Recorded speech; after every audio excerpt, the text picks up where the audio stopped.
Mais elle est compacte en plus, hein. On l'a vu tout à l'heure au parking, elle fait pas non plus 5,80 m de long. Faut que je filme la réaction des gens un peu, c'est trop marrant. Ça va, c'est quoi ça hein?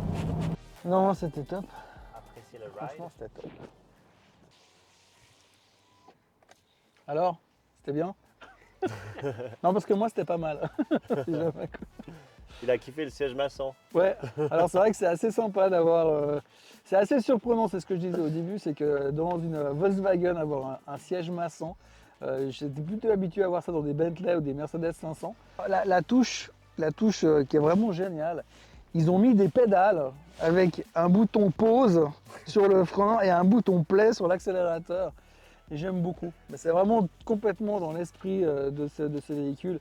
Mais non, alors en dehors de ça, on a discuté, j'ai vraiment eu de la peine à dire du mal. J'arrive pas à dire du mal, c'est compliqué.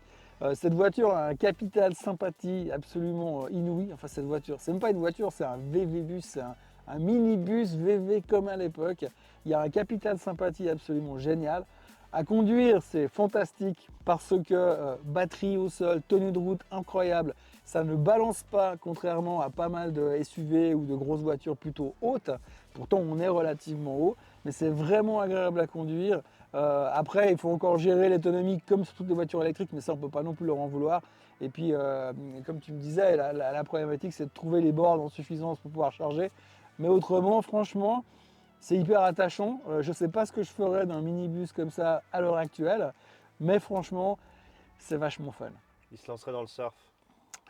Ouais, ça va prendre plus de temps, ça.